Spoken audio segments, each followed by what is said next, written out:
Assalamualaikum warahmatullahi wabarakatuh. Salam sejahtera untuk kita semua dan salam Pancasila.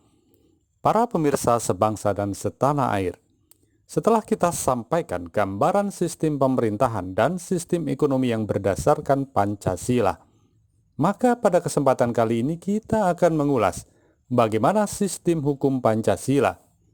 Dengan menyematkan judul Tegaknya Pancasila akan menggusur sistem hukum kolonial dan membersihkan mafia-mafia hukum. Kita mulai dari pengertian hukum.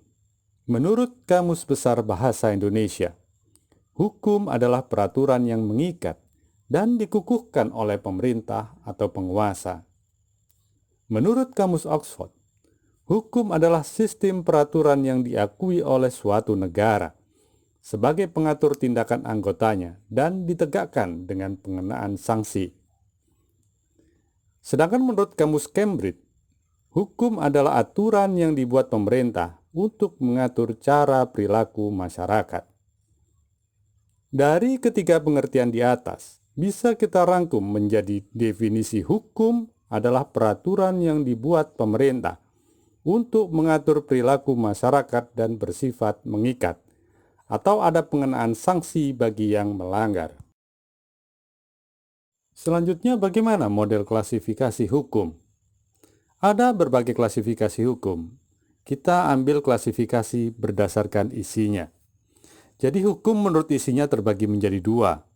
Yang pertama adalah hukum publik, yaitu hukum yang mengatur hubungan individu dengan kepentingan umum atau negara.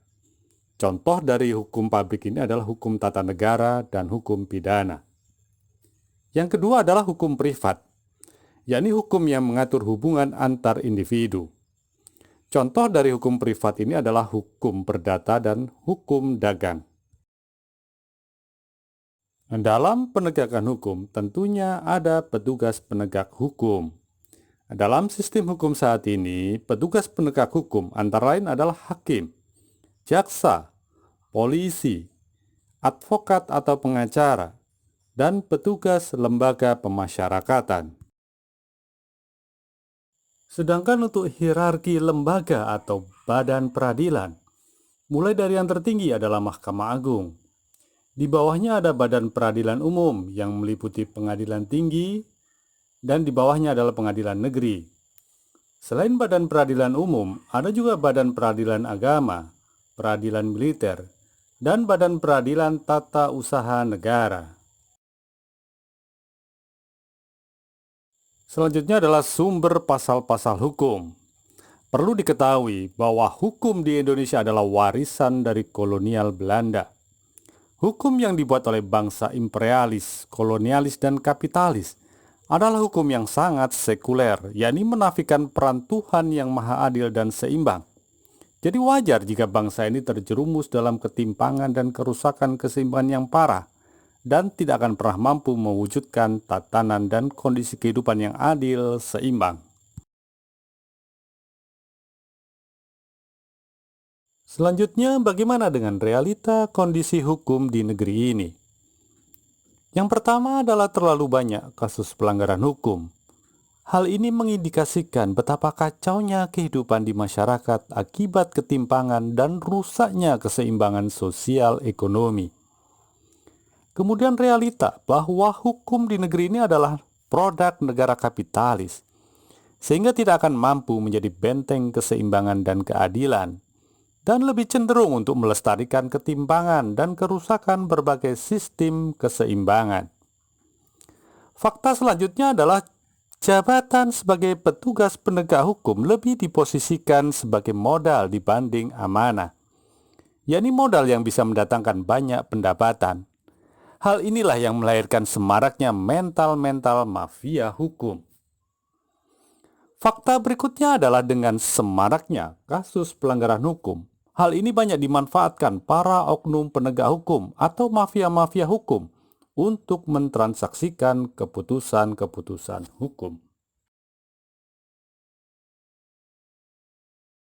Kemudian realita yang terkait dengan semaraknya mafia-mafia hukum di lembaga peradilan.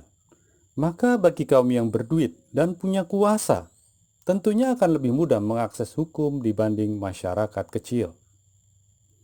Dan realita yang terakhir adalah kondisi lembaga pemasyarakatan atau LP yang sangat memprihatinkan. Anggaran pengelolaan LP cukup besar, tapi fungsionalnya sangat tidak efektif. Tidak sedikit narapidana yang keluar dari LP mengulangi pelanggaran hukum yang sama.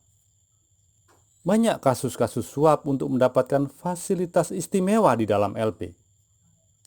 Bahkan yang sangat memprihatinkan, banyak kejahatan dioperasikan dari dalam LP, khususnya kejahatan terkait dengan narkoba.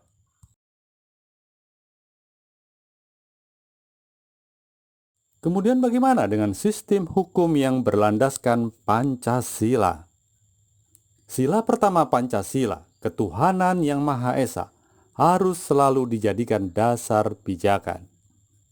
Tuhan yang Maha Adil dan Maha Seimbang telah membuat aturan-aturan kehidupan yang berlandaskan keadilan atau keseimbangan, dan hal itu yang melandasi sistem hukum Pancasila. Jadi sistem hukum Pancasila adalah bersumber dari ajaran atau aturan Tuhan, bukan warisan kaum imperialis, kolonialis, dan kapitalis. Sehingga fungsi hukum adalah hukum sebagai benteng dari keadilan, hukum sebagai benteng dari ketertiban dan keteraturan, dan hukum sebagai benteng dari keseimbangan. Selanjutnya adalah bagaimana model klasifikasi hukum yang tepat, yakni klasifikasi hukum yang simple, gamblang, dan efektif. Perlu diketahui, Tuhan menghendaki manusia harus profesional dalam beraktivitas. Begitu juga dalam mengelola negara, harus profesional layaknya memanage badan usaha atau perusahaan. Karena negara sama dengan perusahaan besar. Aturan-aturan dalam perusahaan dibuat untuk menunjang profesionalisme kerja, dan secara umum bisa dibagi menjadi dua, yaitu yang pertama adalah aturan tentang sistem operasional perusahaan, yakni aturan tentang mekanisme operasional sistem-sistem dalam perusahaan. Yang kedua adalah aturan kepersonaliaan, yakni aturan tentang hak dan kewajiban pegawai di dalam perusahaan. Nah, seperti itulah harusnya membuat klasifikasi hukum yang profesional dalam negara. Jadi klasifikasi hukum negara bisa dibagi menjadi dua. Yang pertama adalah hukum tata negara, yakni aturan yang mengatur sistem kerja lembaga-lembaga negara atau yang mengatur kerja pemerintah. Yang kedua adalah hukum tata aturan masyarakat, yakni aturan yang mengatur perilaku masyarakat di dalam negara. Selanjutnya kita masuk pada penjelasan lebih spesifik mengenai hukum tata negara, yakni aturan tentang kerja lembaga-lembaga negara. Dan aturan-aturan tersebut membentuk berbagai sistem kerja pemerintahan, antara lain meliputi sistem pemerintahan, yakni aturan mekanisme kerja lembaga pemerintahan, mulai dari pusat sampai ke pemerintahan yang terkecil. Sistem ekonomi, yakni aturan mekanisme kerja lembaga negara yang terkait dengan kegiatan produksi, distribusi, dan konsumsi dalam skala makro. Kemudian sistem hukum, yakni aturan mekanisme kerja lembaga peradilan mulai dari tingkat pusat sampai tingkat daerah. Sistem pendidikan, yakni aturan mekanisme kerja lembaga-lembaga yang terkait dengan bidang pendidikan, dan berbagai sistem-sistem yang lainnya. Berikutnya adalah hukum tata aturan masyarakat, yakni aturan yang mengatur perilaku masyarakat dalam negara. Esensi dari aturan perilaku masyarakat adalah penegakan nilai-nilai kebaikan yang universal dalam kehidupan. Aturan-aturan tersebut meliputi 1. Aturan berperilaku terhadap diri sendiri. 2. Aturan perilaku diri sebagai bagian dari keluarga. 3. Aturan diri sebagai bagian dari masyarakat atau sosial. 4. Aturan perilaku diri terhadap lingkungan atau alam sekitar. 5. Aturan perilaku diri terhadap pemerintah dan negara. Dan aturan-aturan di atas bersifat mengikat, yakni ada pengenaan sanksi jika melanggar. Sebagai catatan yang wajib diketahui, Jadi wajar dalam kehidupan bangsa ini penuh kekacauan, karena hukum yang ada saat ini tidak mengatur perilaku terhadap diri sendiri, tidak mengatur hak dan kewajiban dalam keluarga, tidak ada aturan spesifik untuk hidup bermasyarakat, dan tidak ada aturan-aturan perlakuan terhadap lingkungan sekitar. Jadi hukum mengatur masalah pribadi yang hanya dari sisi hak asasi manusia, tapi kewajiban manusia sebagai hamba Tuhan tidak diatur. Dan hal inilah yang mendorong lahirnya sikap yang individualis, sikap yang liberalis, dan sikap yang hedonis. Kemudian kita masuk lebih detail pada penjelasan hukum tata aturan masyarakat, yang diawali dari aturan terhadap diri sendiri atau hukum pribadi. Tuhan mengajarkan nilai-nilai kebaikan dalam menjalani kehidupan, termasuk nilai-nilai kebaikan untuk memperlakukan diri sendiri, yakni kita harus selalu menjaga keseimbangan yang ada dalam diri kita masing-masing. Yang perlu diketahui bahwa perilaku pribadi adalah hal yang paling mendasar dalam membentuk sebuah negara. Pribadi-pribadi ideal akan membentuk masyarakat-masyarakat yang ideal. Masyarakat-masyarakat yang ideal akan membentuk sebuah negara yang ideal. Nah, kemudian lebih detail, aturan pribadi ini meliputi. Yang pertama adalah kewajiban membina diri untuk selalu sadar sebagai hamba Tuhan, yakni membina kesadaran untuk selalu menjaga keseimbangan dalam kehidupan. Kemudian yang kedua adalah beraktivitas secara seimbang. Jadi manusia itu harus rajin bekerja dan profesional, tidak boleh bermalas-malasan. Manusia juga tidak boleh memaksakan diri bekerja di luar batas kemampuan. Tuhan sudah memberikan batas waktu siang dan malam. Siang untuk beraktivitas, sedangkan malam untuk istirahat. Aturan terhadap perilaku pribadi selanjutnya adalah aturan tentang makan dan minum secara seimbang. Tuhan tidak menyukai berlebih-lebihan. Makanlah sesuai dengan kebutuhan yang wajar. Tuhan juga melarang kita mengkonsumsi makanan yang tidak baik dan merusak kesehatan. Aturan selanjutnya adalah kewajiban menjaga kebersihan diri. Tuhan sangat menyukai kebersihan, dan kebersihan diri bagian dari menjaga keseimbangan diri. Dan aturan pribadi yang terakhir adalah kewajiban untuk menuntut ilmu. Menuntut ilmu untuk meningkatkan pengetahuan dan keterampilan diri. Jadi manusia harus selalu meningkatkan kapasitas diri. Oleh karena itu, belajar adalah satu keharusan dan tidak ada batasan usia. Karena menuntut ilmu adalah mulai dari buayan hingga menjelang meninggal. Selain aturan tentang perilaku pribadi, maka selanjutnya adalah aturan diri sebagai bagian dari keluarga atau hukum keluarga. Diawali dari aturan membangun rumah tangga atau aturan pernikahan. Aturan nikah harus berdasarkan keikhlasan antara kedua belah pihak. Tidak boleh ada paksaan di antara keduanya. Aturan menikah mengikuti ketentuan dalam agama masing-masing dan kemudian disahkan oleh negara. Yang kedua adalah aturan tentang kewajiban seorang suami di dalam rumah tangga. Suami adalah pemimpin rumah tangga, dan kewajiban suami yang pertama adalah memberikan nafkah lahir dan batin, memberikan kasih sayang kepada keluarga, melindungi keluarga, mendidik istri dan anak-anak. Selanjutnya adalah kewajiban istri dalam keluarga, antara lain melayani suami, hormat dan patuh kepada suami, dan yang terakhir adalah memelihara dan mendidik anak dengan penuh kasih sayang. Dan selanjutnya adalah kewajiban anak dalam keluarga. Kewajiban anak yang pertama adalah belajar, kemudian membantu orang tua dalam batas-batas tertentu. Dan yang terakhir adalah menghormati dan mematuhi kedua orang tua. Selanjutnya yang kelima adalah aturan tentang perceraian.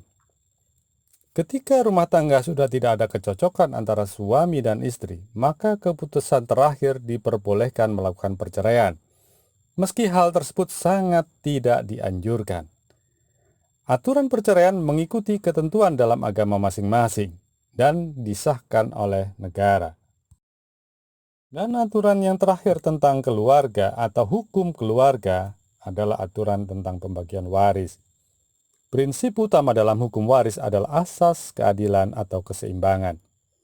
Yang perlu menjadi perhatian, jangan sampai waris ini menjadi modus atau tujuan dalam suatu pernikahan. Seorang istri atau suami menikah hanya dengan tujuan untuk mengincar harta warisan dari pasangan masing-masing. Dan sistem gonogini dalam pembagian waris sangat berpeluang untuk itu. Jadi ketentuan waris kita kembalikan menurut agama masing-masing dengan prinsip mengutamakan keadilan atau keseimbangan. Berikutnya adalah aturan perilaku di dalam bermasyarakat. Yang pertama adalah aturan menghormati tetangga. Tetangga adalah orang-orang di luar keluarga yang terdekat dengan kita. Jika kita membutuhkan bantuan, merekalah orang terdekat yang bisa membantu keluarga kita. Oleh karena itu, kita harus saling menghormati, saling tolong-menolong, dan selalu menjaga tali silaturahmi dengan para tetangga. Jika ada satu keluarga yang kekurangan makan, maka yang paling bertanggung jawab adalah tetangga terdekatnya. Yang kedua adalah menghormati tamu. Dalam masyarakat yang santun, menghormati tamu adalah keutamaan. Dengan bersikap dan memberikan pelayanan yang baik bagi tamu, sama dengan memperluas tali silaturahmi dan persaudaraan. Dan aturan untuk hidup bermasyarakat yang ketiga adalah peduli terhadap yang tidak mampu. Dalam hidup bermasyarakat, kita harus saling membantu. Yang berlebih harus membantu yang kekurangan, dan yang kuat harus membantu yang lemah. Ketua RT harus memberikan jaminan bahwa tidak ada warganya yang kekurangan makan. Kemudian aturan yang keempat adalah kewajiban memelihara anak yatim. Anak yatim adalah anak yang ditinggal mati kedua orang tuanya dalam usia yang masih belum dewasa. Hukum memelihara anak yatim adalah wajib bagi orang-orang di sekitarnya. Dalam hal ini tidak diperlukan panti asuhan, tapi anak yatim harus dididik dan diasuh penuh kasih sayang di dalam keluarga-keluarga. Harta anak yatim harus dijaga dan tidak boleh diambil kecuali untuk keperluan anak tersebut. Harta tersebut harus diserahkan pada saat anak yatim sudah dewasa dan mampu mandiri. Selanjutnya, aturan dalam kehidupan bermasyarakat berikutnya adalah aturan dalam berinteraksi ekonomi. Yang pertama adalah aturan bersarikat kerja atau melakukan kerjasama usaha. Dalam menjalankan usaha, antara satu warga dengan warga yang lain boleh membentuk syarikat kerja atau berkongsi. Tapi yang perlu diingat, bahwa bagi hasil dalam kongsi kerja harus didasarkan pada produktivitas kerja. Modal seperti tanah, uang, dan peralatan tidak boleh mendapat bagian pendapatan. Aturan yang berikutnya adalah aturan jual beli. Tidak boleh memperjualbelikan barang-barang yang disediakan langsung oleh alam, kecuali muncul biaya dalam eksploitasinya. Dan biaya tersebut yang diperhitungkan, bukan bahan bakunya. Contohnya, lahan tidak boleh diperjualbelikan, kecuali muncul biaya dalam pengolahannya, dan biaya tersebut yang harus diperhitungkan. Kemudian air yang langsung dari tanah juga tidak boleh diperjualbelikan, kecuali biaya yang muncul dalam instalasi jaringan air bersih sampai ke rumah-rumah, dan itu yang harus diperhitungkan. Kemudian contoh-contoh lain seperti bahan tambang, material bangunan, dan lain-lain. Semua sama, yang diperhitungkan adalah biaya eksploitasinya, bukan bahan bakunya. Sebagai catatan, untuk lahan produktif wajib diolah bagi pemegang hak atas lahan tersebut. Kalau lahan tersebut tidak diolah, maka akan diambil oleh negara secara cuma-cuma dan diserahkan kepada warga lain yang sanggup untuk mengelolanya. Selanjutnya adalah ketentuan lain dalam jual beli. Yang pertama adalah tidak boleh menjual barang yang merusak kesehatan dan lingkungan. Kemudian transaksi harus dilakukan secara langsung antara penjual dan pembeli. Tidak boleh ada calo yang meminta bagian keuntungan. Yang boleh diperhitungkan dalam harga selain biaya produksi adalah biaya distribusi. Kemudian harga didasarkan pada ketetapan pemerintah yang dihitung berdasarkan biaya produksi dan distribusi. Barang yang dijual harus jelas kuantitas dan kualitasnya. Tidak diperkenankan adanya sistem ijon, yakni membeli barang yang belum dipanen dengan harga murah. Jika disepakati pembayaran dilakukan secara kredit, maka tidak boleh membebankan bunga atau menambahkan dalam harga.